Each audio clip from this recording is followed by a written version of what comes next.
Harden Volume 1, 2016. The one that started it all. Innovative model. Well received. Harden Volume 2, 2018. The follow-up. Different for sure. Made famous for this, Stepback.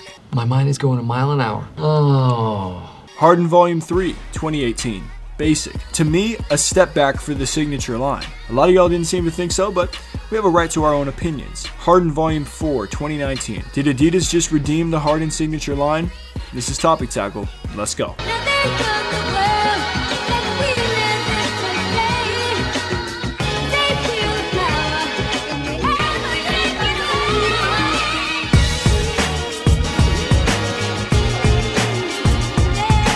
What's good, people? JC3 here, and I want to let you know that patience pays off, alright? The Harden Volume 4 dropped a little over 2 months ago on October 12th, and I'm just making this video now because, well, I needed time to process my thoughts and come to a definite conclusion. I've tried the shoe out multiple times, I've read up on the tech, and I've watched James Harden himself talk about it. The most important thing for me, make sure it's durable, making sure that when I'm doing my step backs and Euro steps and crossovers and all that good stuff, that the shoe feels like it's, it's still on my feet.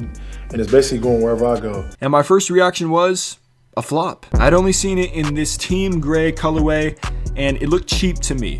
But then I said, hold up, you know what? Let me give this a minute, and Adidas came through with the story-inspired colorways. Senior Director of Adidas Basketball Footwear, Rashad Williams, says the pink lemonade colorway is one of Harden's favorite drinks. Candy paint is a nod to Houston and their affinity for candy paint on their cars. Cookies and cream is inspired by his favorite ice cream. Most recently, the line's most notable colorway, the black and gold I'ma Be a Star, released, which gives a nod back to the note that James Harden wrote to his mom at age 14 saying, P.S. keep this paper, I'ma be a star. So yes, there are no shortage of colorways in the 2 months since the Harden Volume 4 released, and I must say, they look good and tell stories, which I feel like is a must for signature shoes. The 106th Street is where I was outside as a little kid playing basketball in the street. Then Hacienda, my dorm room when I was a freshman, when I was 17 years old going to college. Hashtag Go What You Move on the outsole is a nod to Harden's signature step back and different playstyle, and the recurring set of numbers signify his mother and grandmother's birthdays.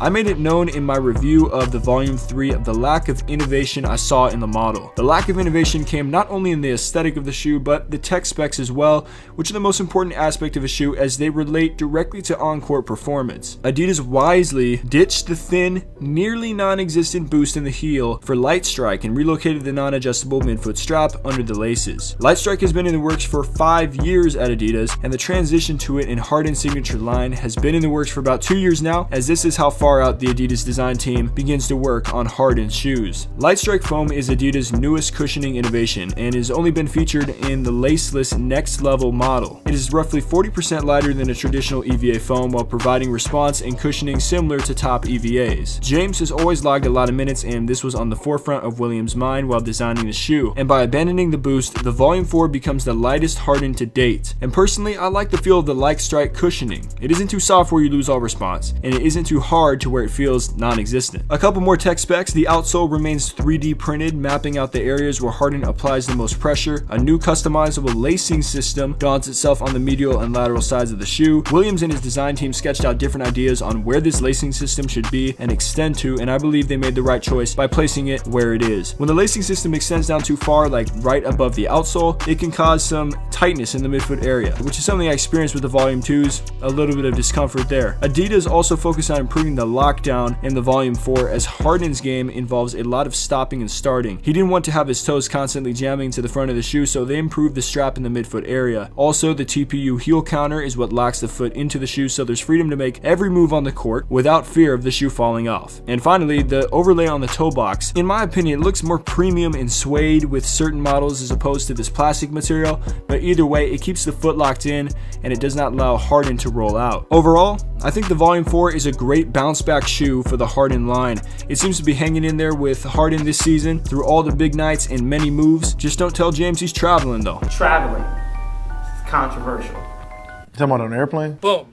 Roasted. So let me know your thoughts on the Harden Volume 4 in the comments down below, and we'll be back with more Topic Tackle coming soon. Stay solid, people.